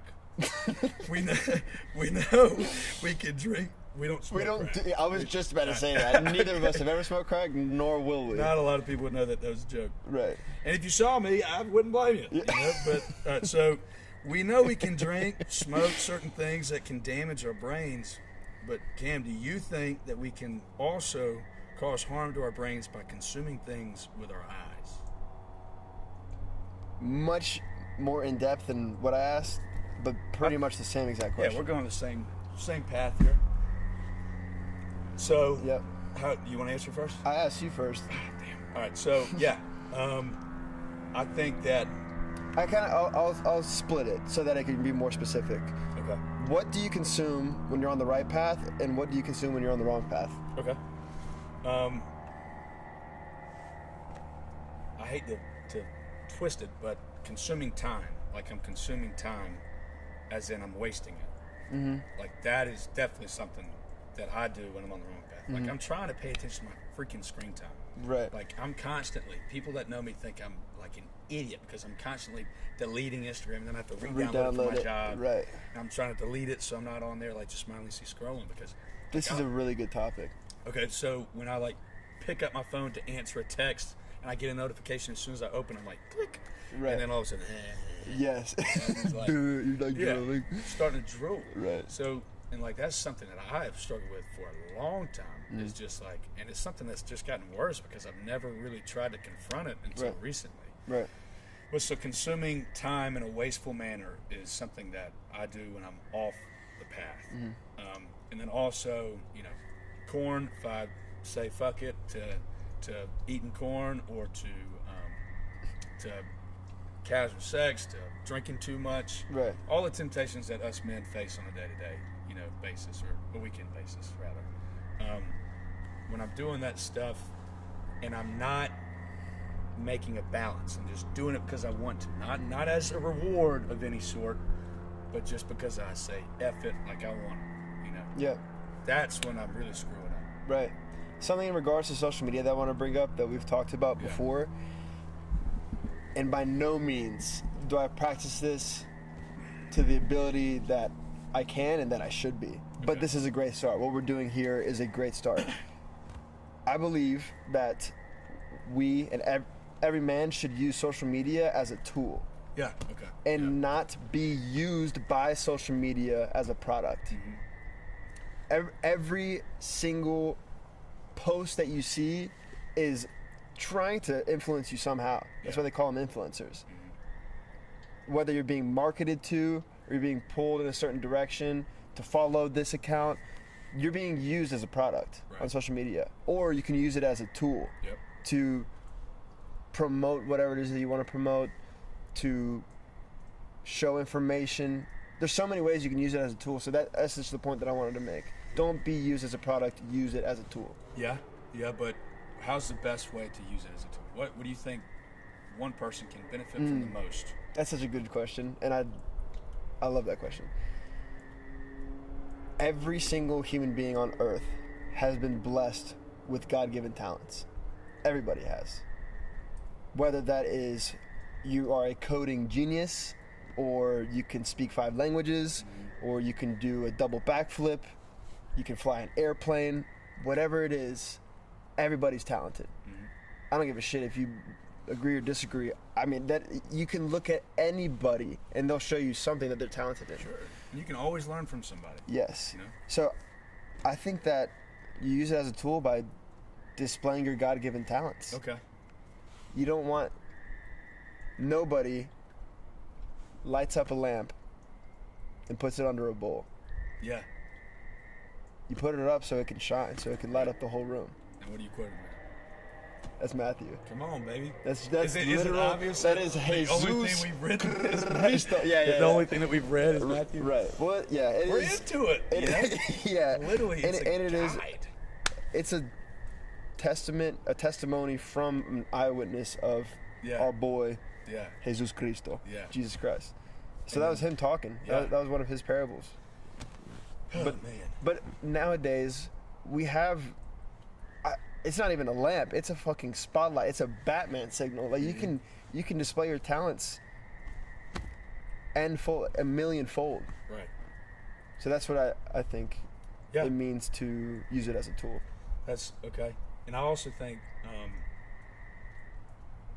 a big purpose of social media now is, and I can't remember who I heard talking about this, but it's evolved the way that we are all interconnected as humans. Mm-hmm. Like we weren't supposed to be connected with our kindergarten friends, you know. Right. But like social media's allowed us to do that. Mm.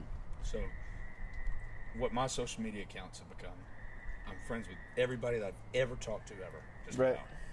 And then accounts that are just like, you know, it's pure entertainment. Mm-hmm. And I wonder if the mic just picked up that nighttime thing from my phone. Did you hear it? Mm-mm. Okay. Oh, it was like a little bedtime hymn.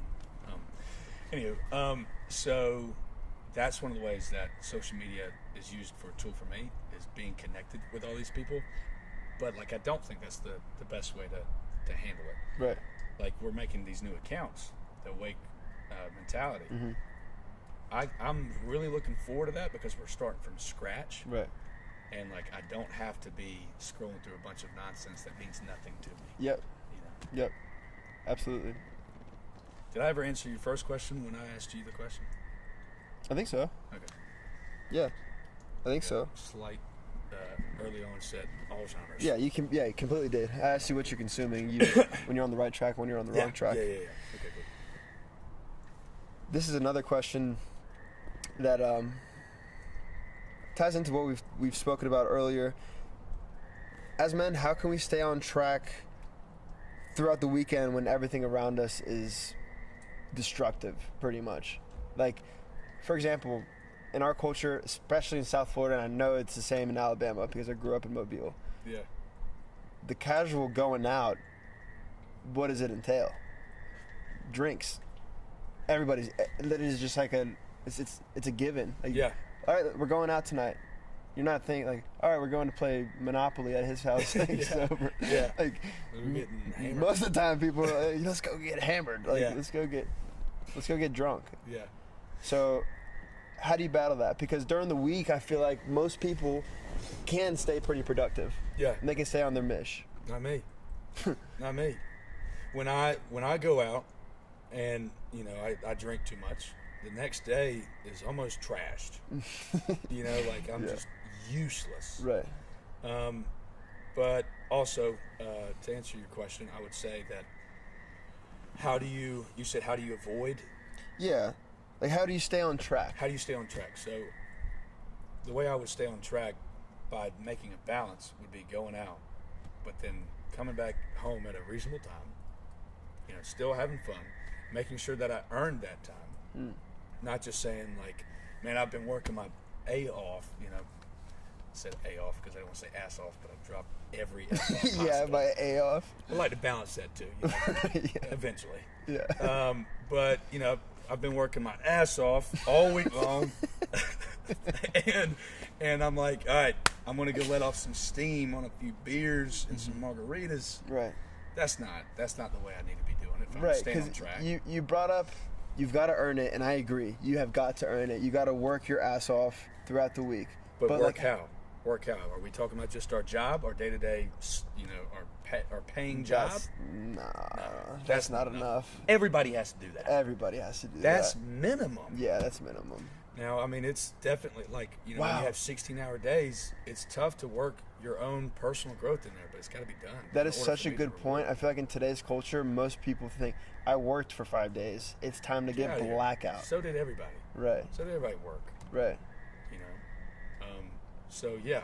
But also, let's say that, you know, I don't think you have to wake up early to be successful or to earn anything. But Sure. let's say, just for the sake of argument, let's say you wake up early every day, you take your cold showers, you know, you're journaling, you're working on yourself, you're getting closer to God, armoring up, all this. And then you get to the weekend and you're like, fuck, I earned it, and you get blackout. Like that's what at least I'm trying to avoid is giving myself that sense of like I deserve it. Like, I deserve to get blackout. Yeah. Yep. That's been my mindset. It's been my mindset, kind of. You know, I mean, not to just black out, but to not care about how much I'm drinking. Like, Right. Just, right. Like, I've earned this time.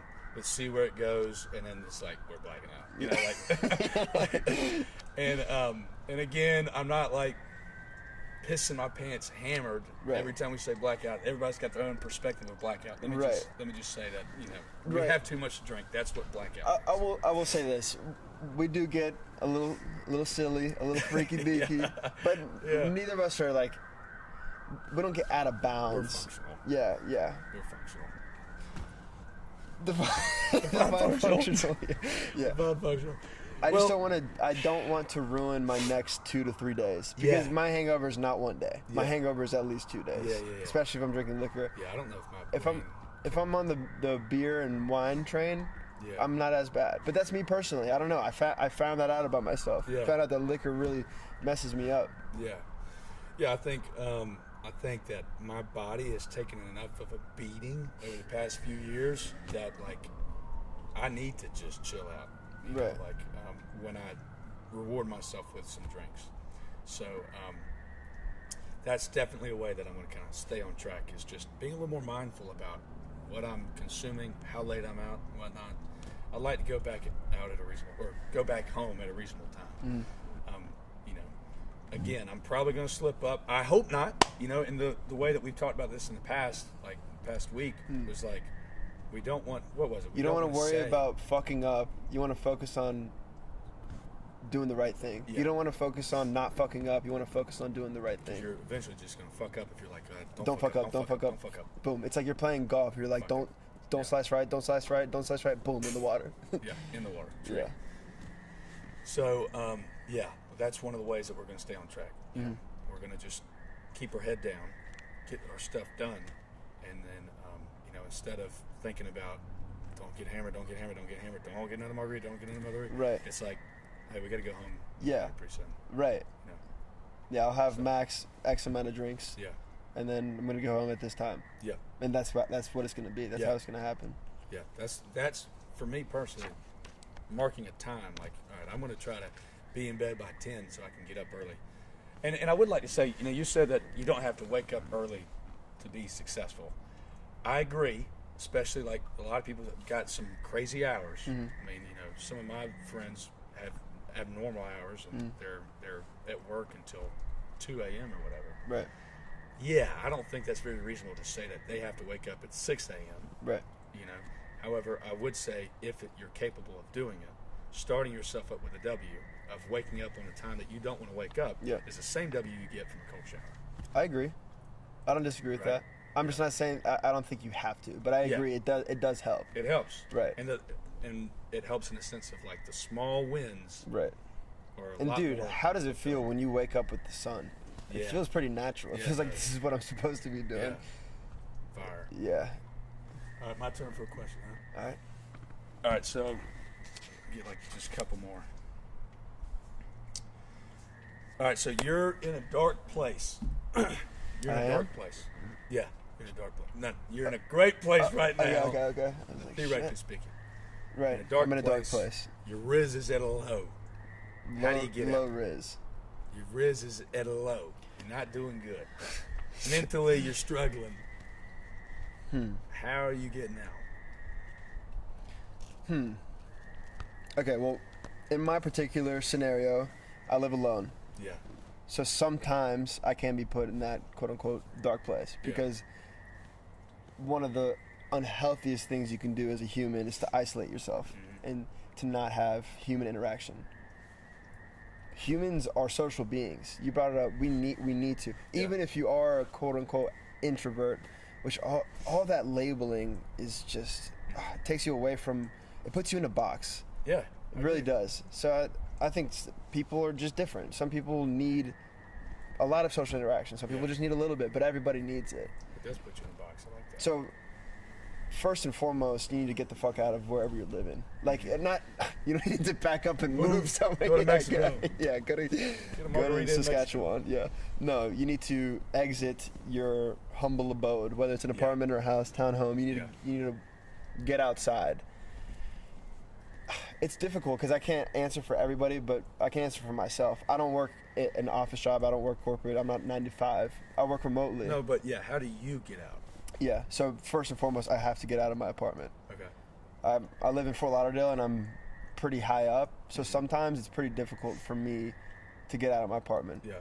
I have to sometimes wait for the elevator that takes 15, 20 minutes, and then I have to get in my car and go down 5 flights of a parking garage. So that it's sometimes difficult, especially if I'm in one of those like lower, dark places. But first and foremost, gotta get out. Gotta see people and interact with people. Yeah. Physical activity is massive, and I love basketball. Basketball is my favorite sport. I like the way they dribble up and down the court. God dang it! I was so balling. But yeah, basketball is my favorite sport. A lot of times, even when I was in Auburn, that was almost a meditation. Yeah. Just going by myself to a basketball court, shooting hoops, sweating, and that's a great first step. Doing something physical to get you out of that, like, mind dumpster. Right. So that's because they're all interconnected, just like we talked about earlier. Right. That definitely clears it up. Or a nice pump. If you go to the gym and you work out, you're looking in the mirror like, damn, like that. Yeah. It's really reassuring for yourself. Yeah. You made progress. You can see a pump. Yeah. Immediately when you work out. You can feel it. It goes away after a couple of hours. Deflating. Yeah. It's like the SpongeBob. Like, yeah. But physical activity, social interaction is massive. Yeah. Even if sometimes you don't feel like talking to people, they can get you out of it. Right. And then doing what you love. That's so cliche, but gosh, you have to. You have finite time on earth. You have to do what you love. If you're doing something that you hate every day, then I mean, you're almost like you're killing yourself. Yeah. So before I answer that question, I want to say there's 2 things here. You said that you hate hearing the term introvert and labeling someone an introvert. I want to say I completely agree, and I want to emphasize the labeling and putting people in a box. Mm-hmm. You know, there's such an importance to the enlightenment of the individual self, everything that America was, founded on, being who you are, right, and not putting yourself in a box, because it's a lot easier to stay in that box once you put yourself in there, right? And so the same thing when you said doing what you love, and then you followed that up with it's so cliche. Right. Well, yeah, it's cliche because you're putting a label to it. Huh. Right? I immediately labeled it after I said it. I mean, it's in our nature to do that. Yeah. But I think it's important for us to catch ourselves, because that you're demeaning what you're saying there. I mean, that what you're saying, and I think you're referring to music. Were you? You do what you love to get yourself out. Yeah. Is that one of the ways? For sure. For me, yeah. Yeah. For sure. So, doing what you love. I mean, doing music like that, I know for a fact that's probably going to go a long way for you. Mm-hmm. And to go on to answer it for myself, I would say that the way that I try to get my charisma back up, like social interaction for sure, and smiling. Yeah. Come to work with a smile. It doesn't matter what the hell's going on at home. I'm happy. Right. And you can convince yourself that you're happy if you keep smiling. Fake it till you make it's a real thing. It is, and you're also like the act of smiling. Right. It's going to make you happy. Like there's, I can't remember who said it, but I've heard it before, that like your physical actions can trick your mind into thinking one thing. Yes. So I'm smiling and I forget about what's going on. I leave that place. If you stay in that hole, right. I'm also living by myself. If I stay in my house and I'm just like upset because I've been lazy all day, and I'm in this dark place and I don't feel like myself because I hadn't been getting out, and I'm eating like crap and it's making me feel a certain way. Right. I'm getting out. I'm going to get a healthy meal. I might stay home and turn on my lights, open up the blinds, read a little bit, reflect. Right. Put that to paper, what I'm feeling. Right. And remind myself, who I'm not, to become who I am. Right. Right. And getting back into the gym, huge. Right. So that's one of the ways, and I find myself, not too often, especially not in the past like 5-6 months, but within the past 2 years, I definitely was finding myself with, just kind of in a dark place of, what am I doing here? This doesn't feel good. Right. An uncomfortable, darkness kind of thing. Right. So. There's a Persian saying, good thoughts, good words, good deeds. Yeah, you told me that. I wrote something. I didn't want to read anything out of my journal, but I wrote this yesterday. Quoted, good thoughts, good words, good deeds. Certainly a powerful mantra. Let's dive into it a little bit deeper. I'll go as far as saying, you are your thoughts, you are your words, and you are your deeds. Yeah.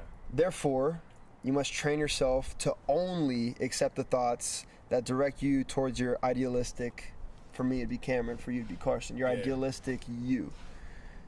It starts with thoughts, then it transfers to words. Your brain can't distinguish the levels in which you mean something that comes out of your mouth. What do I mean by that? I mean that if you say, let's say, like, I'm trash at that, and you're really not, your brain might believe that you're trash at that. I can't make this shot. I can't make this shot. Right. You're probably not going to make it because you just said that you can't. Yeah. So, watch your tongue carefully, but also project exactly what you want by precisely directing your words. And then lastly, your actions. Your words are more so for yourself. Your actions set as a precedent for people to acknowledge and follow. Yeah. What do I mean by that? You can talk all you fucking want, and we can talk all we want on this podcast, but our actions are what's gonna actually drive people. Drive our growth. Yeah, drive our growth, which eventually can inspire other people. Right. And, you started almost saying exactly what we said on that 13th doc that we made about defining manifestation. Right. Yeah. Like, I think the way that I worded it was like, manifestation is it's a pattern of productive behavior towards a set goal. Right. Like, basically. And connecting your mouth to your actions goes a long way, because that's kind of your act of manifesting, right? Right. Pattern productive behavior towards that goal. Right. So yeah, couldn't agree more. Right. Could not agree And more. momentum is so real. Yeah. Positive or negative momentum. Yeah. If you're in that negative state up, first it's the thought. Right. And then if you accept that, then it spirals into your words and then your actions. So you're stuck in the loop. Yeah. But vice versa. You have that positive momentum. It's very difficult to stop. Especially when you pass your 6th margarita. You're going Yeah, fast. yeah, you're in the fast lane, no doubt. After that 6th Big Mama, start feeling a little crazy. Right. Big Mama's a drink. So I should have said After that 6 before. Big Mamas, Should have said that after before. 6, Not a lot of just people know hefty women. Oh. that. Yeah. Look like I'm big. Yeah. So big. Oh, what movie did I come from? It's Moto. I think he likes you. You know what movie that comes from? I don't know. What, dude? What movie is it? Madagascar. You know? Oh, Yeah. I like them big. Oh, I like chocolate. Okay. Fair enough. Big Mamas. Yeah, momentum's real. Momentum's real. But when I go off on a tangent and I'm like, And we can't stop. Momentum, baby. Right. It's real, no matter what direction you're going in. Yeah. So pattern behavior. What's that look like? What are your patterns? What are your habits? Right. If you're eating corn, freaking off the cob. Right. On a pattern basis, it's something that's in your routine. Yeah. Where are you going? Right. Right. And that's the thing. It boils down all the time. Like being complacent. You don't want to be complacent. Right. You want to grow. We're here for a short numbered amount of days. Dude, it's not fun by any means, but it is damn sure fulfilling. It is. It's much more fulfilling than staying complacent. Yeah. And in that just loop, I mean, shit, dude. I know how much better I feel personally when I am off the corn for a long time. Right. Like So- I just feel empowered. I Yeah. feel like I look at people differently. Yeah. Like the eye just eye contact is direct. Yeah. And I also think that, who you are behind closed doors, I mean, that's huge. That's fulfilling in itself when you're proud of who that guy is. That builds the connection and relationship with God. Yeah, definitely. Praying in secret. Right. Giving, yeah. Yeah, giving in secret too. Yeah. Not letting your right hand know what your left hand's doing. I mean, we Dude, can recite the first we're stuck on 4 Matthew. books of Matthew like nobody's business. Yeah. But don't ask me to. Just a few things. Right. But anyway, so I want to ask you, what's one of the most fulfilling tools that you have, like mentally? Like for me, it's, and you might agree, for me it's gratitude. Mm-hmm. Knowing that what I got and how fortunate I am, that belittles the struggles that come up in my life. Right. Right. To an extent, like that's definitely one of the biggest tools I got. I mean, dude, I'm gonna have to copy your test answers right now. But we also yesterday we spoke about how gratitude and anxiety come from the same area in your brain. It's impossible to be anxious and grateful at the same time. Yeah, it's true. If you're doing it right, I mean, if you're truly engulfing yourself in what you have, right, in an optimistic way, right, and not worried about what you don't have. How can you be anxious about what struggles you've got right now? Right, because everybody's blessed. Yeah, everybody. Because it goes back to what we were talking about earlier, how everyone has God-given talents. And I want to tie this into what I said earlier. I mean, when I go to work with a smile on my face, I've got some sort of struggle. It's not like I'm faking a smile necessarily. I'm thankful, right. Like I am so blessed to have the job that I got. Who knows, I might lose it after this. Just kidding. For legal reasons. So we, when we convince ourselves that we are extremely blessed, and it's not necessarily a matter of convincing, but rather just a reminder of how blessed we are to just wake up. Right. You can start there, right, and then count your blessings. Yeah. But just being awake when other people can't. I mean, there's some serious momentum that you can build off of that thought alone. There's another little mantra that I've taken to heart. My dad actually shared this with me a few years ago. Never complain, never explain. Nobody wants to fucking hear you complain. Yeah. Doesn't matter what you've been through. Yeah. Seriously, Amen. It doesn't matter what you've been through.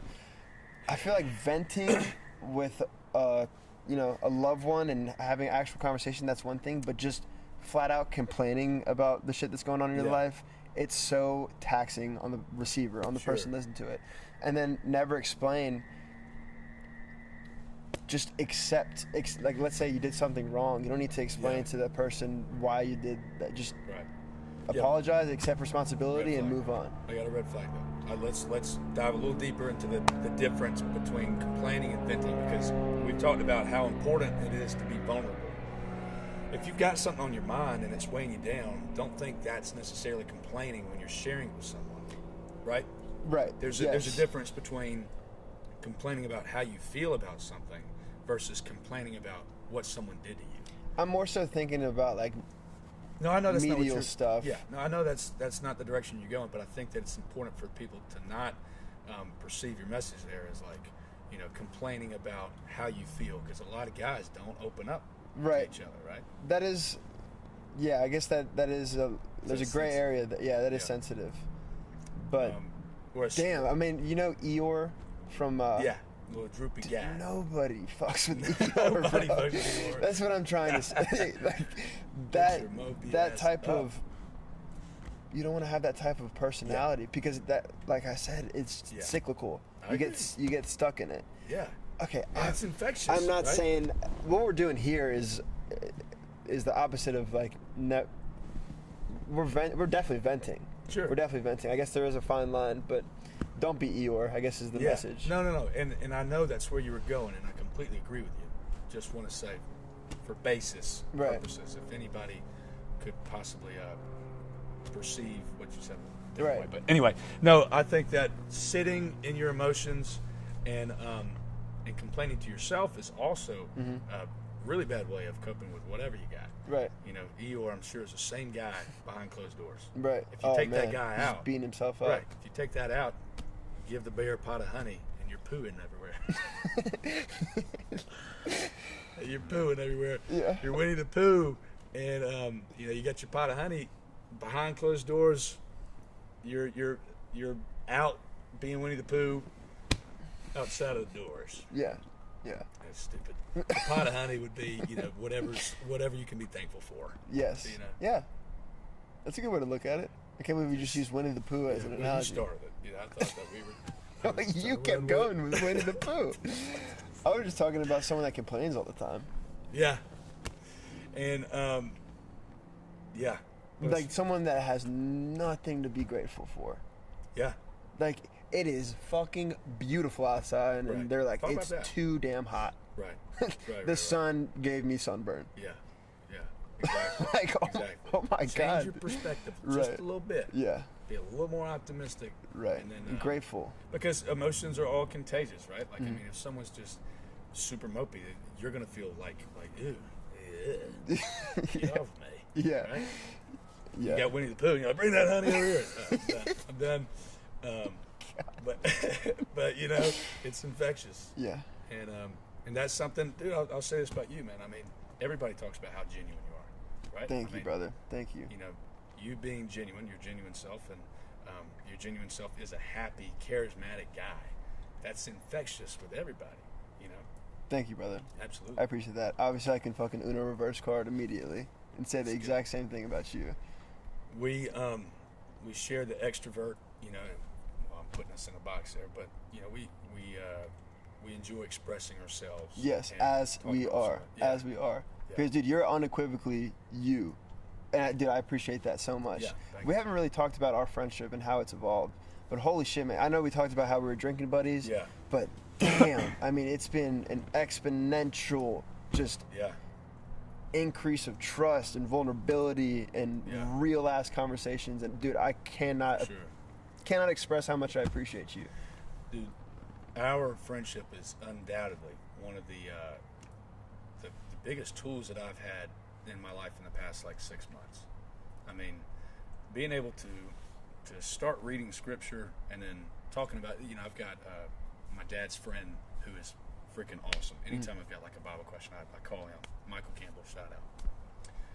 But talking about it with someone who's also on the same path. Right. There's so almost much. Exactly on the same path, which is freaky and solidifies and fortifies my belief in God tenfold. Yeah. You, brother, seriously. Yeah. The relationship that we have, it makes me believe in God Same. that much stronger. Same. I mean, it's extremely helpful to have a friend that's got the same sort of longing for the fulfillment of being a better person. And again, especially it also helps because we used to black out on the tequila with each other. Yeah. We've seen each other. Video, hey, I'm kidding. We'd never do that. But it helps. It helps, and for sure, we've seen the growth in each other. Yeah, and we respect each other. Yeah, and I've got all my friends that I've got, and that I consider close friends. We all hold each other accountable to an extent, right? And I thank God for them, every day. I love the people that are in my life. But brother, I mean, talk about being vulnerable and just saying whatever we're struggling with. Right. I mean, eating corn. I mean, that's not something I talk about to anybody. Yeah. Right. But we're not afraid to open up that type of door. Right. I mean, and then when we ask for advice, you say this all the time. You're like, dude, I don't know.